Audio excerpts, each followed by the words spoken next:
Hello friends, welcome to my YouTube channel. आज हम कक्षा 10 मैथ्स की पुस्तक की प्रश्नावली 1.1 का थर्ड क्वेश्चन सॉल्व करेंगे।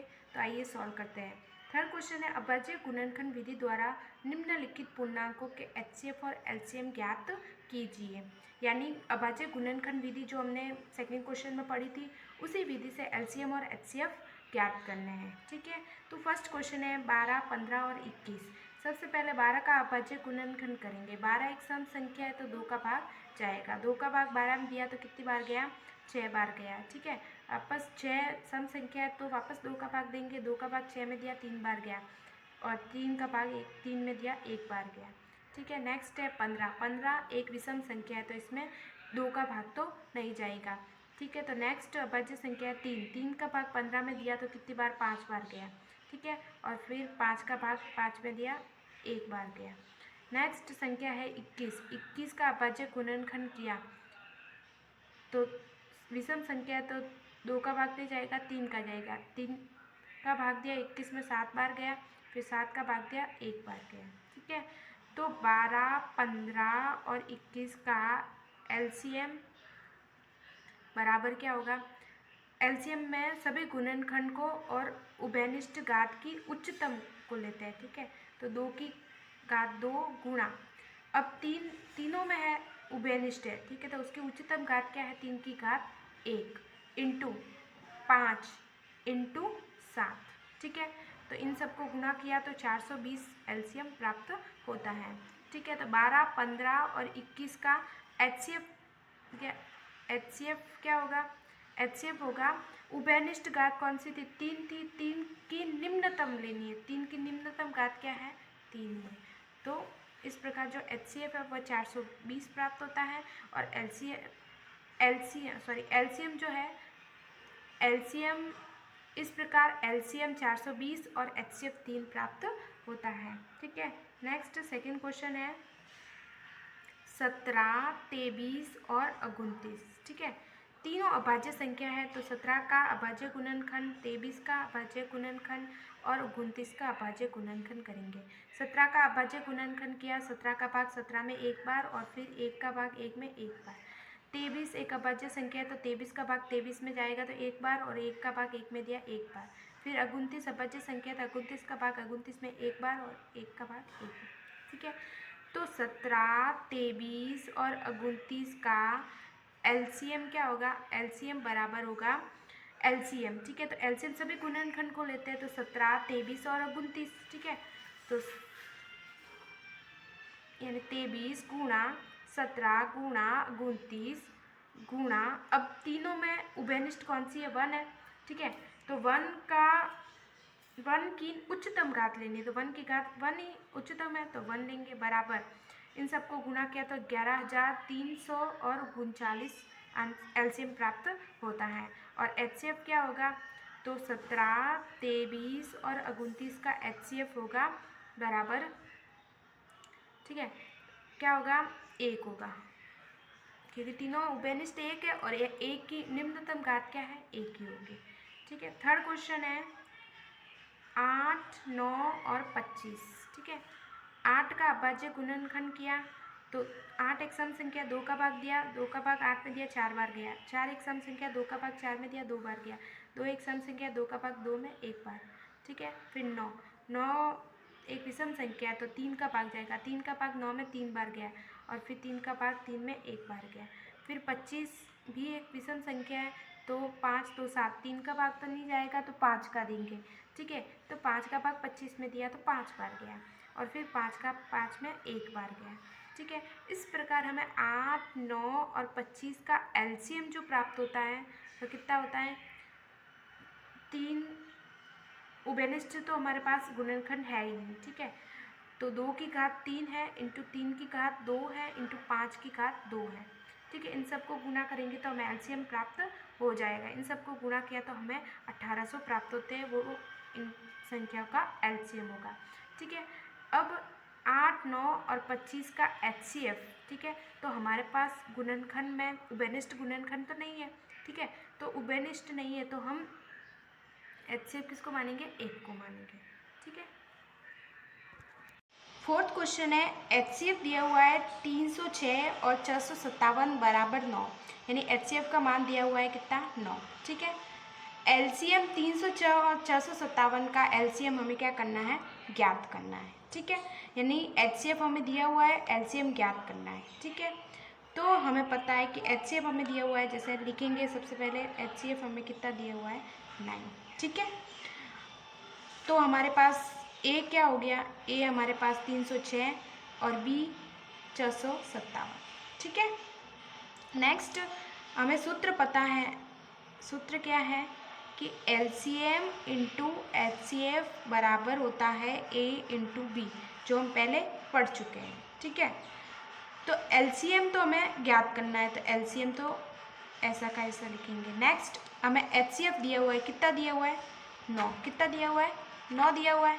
ठीक है, तो 9 HCF दिया हुआ है, इंटू हमारे पास A कितना है 306 इंटू B हमारे पास कितना है 457। ठीक है, LCM तो हमें ज्ञात करना है। कभी भी इस साइड जो संख्या होती है, जो गुणा में होती है, तो वह इस साइड आकर भाग में बदल जाती है। ठीक है, तो 306 इंटू 457 भाग 9। ठीक है, यहाँ तक समझ में आया। नेक्स्ट 306 इंटू 457 भाग 9 हो गया। अब LCM क्या हुआ, लेफ्ट जो LCM क्या होगा, अब काटेंगे, 9 का भाग इसमें देंगे या फिर 9 का भाग इसमें देंगे, तो 9 से ये काटेंगे तो कितनी बार कटा, 9 3 और 4 बार कटा। ठीक है, यानी 9 का भाग 306 में दिया तो 34 बार गया। ठीक है, फिर 34 इंटू 457। ठीक है, 34 इंटू 457 करेंगे क्योंकि 9 एकम 9 हो गया। अब नीचे तो कुछ बचा ही नहीं, नीचे तो कुछ बचा ही नहीं। अभी हमें LCM निकालने के लिए 34 इंटू 457 करना है, तो LCM बराबर 34 इंटू 57 किए तो कितना आया 22,338। यानी हमें LCM जो प्राप्त हुआ, LCM 306 और 457 का कितना प्राप्त हुआ 22,338। ठीक है, नेक्स्ट फिफ्थ क्वेश्चन है जांच कीजिए कि क्या किसी प्राकृत संख्या n के लिए संख्या Jn अंक 0 पर समाप्त हो सकती है। ठीक है, तो जांच करनी है कि क्या किसी प्राकृत संख्या n के लिए संख्या 6n जो है वह 0 पर समाप्त हो सकती है या नहीं हो सकती। ठीक है, तो 6n, n यानी नेचुरल नंबर यानी प्राकृत संख्या। ठीक है, प्राकृत संख्या, तो प्राकृत संख्या कौन सी होती है, प्राकृत संख्या होती है 1 2 3 4 5, जो हम गणना में यूज़ करते हैं वे सभी संख्या क्या होती है, प्राकृत संख्या होती है। ठीक है, अब 6n दिया हुआ है, यानी 6n, n यानी नेचुरल नंबर, यानी 6 की जगह हम 1 भी रख सकते हैं। ठीक है, 6 की जगह हम 2 भी रख सकते, 6 की ऊपर घात में 2 भी रख सकते हैं, n की जगह 6 की घात में 3 भी रख सकते हैं। ठीक है, तो 6 की घात 1 को गुणा किया तो 6 आया, 6 की घात 2 को गुणा किया तो 36 आया, 6 की घात 3 को किया तो 216 आया। ठीक है, ऐसे करते जाएंगे, हमें जो है 0 प्राप्त होना चाहिए, यानी फर्स्ट जो अंक है वह 0 प्राप्त होना चाहिए। तो वो कैसे प्राप्त होगा, तो हम देखते हैं, जैसे 0 हमें कैसे प्राप्त होता है कि जब हम 5 गुणा 2 करते हैं तो 10 मिलता है। ठीक है, 5 गुणा 2 करते हैं तो 10 मिलता है, यानी 10 यानी इकाई का जो अंक हमें क्या प्राप्त होता है 0 प्राप्त होता है। यदि हम इस च का अभाज्य गुणनखंड करें, ठीक है, और हमें 5 इंटू 2 के रूप में मिल जाए तो वह संख्या 0 पर समाप्त हो सकती है, अदरवाइज नहीं होगी। ठीक है, नहीं तो नहीं होगी, नहीं तो नहीं होगी। ठीक है, तो 6 का अभाज्य गुणनखंड किया, 3 बार गया, 3 एकम 3, यानी हमें 2 गुणा 3 का रूप प्राप्त हुआ। ठीक है, 2 गुणा 3 का रूप, 2 गुणा 5 का रूप प्राप्त नहीं हुआ, यानी कि हमें जो आंसर है वह 0 में प्राप्त नहीं हो सकता। ठीक है, तो ये जांच हो गई कि 6n अंक 0 पर समाप्त नहीं हो सकती। ठीक है, तो लिखेंगे, क्या लिखेंगे, लिखेंगे छ का गुणनखंड करने पर यह 2 गुणा 5 के रूप में प्राप्त नहीं होता, अतः 6n के लिए अंक 0 पर समाप्त नहीं हो सकते। ठीक है, नेक्स्ट छठा क्वेश्चन है, व्याख्या कीजिए कि 7 गुणा 11 गुणा 13 प्लस 13 और 7 गुणा 6 गुणा 5 गुणा 4 गुणा 3 गुणा 2 गुणा 1 प्लस 5 भाज्य संख्या क्यों है। ठीक है, ये व्याख्या करनी है कि ये सब भाज्य संख्या क्यों है। ठीक है, तो भाज्य संख्याएं और अभाज्य संख्याओं में अंतर क्या होता है। भाज्य संख्याएं और एक होती है अभाज्य संख्याएं, अभाज्य संख्याएं।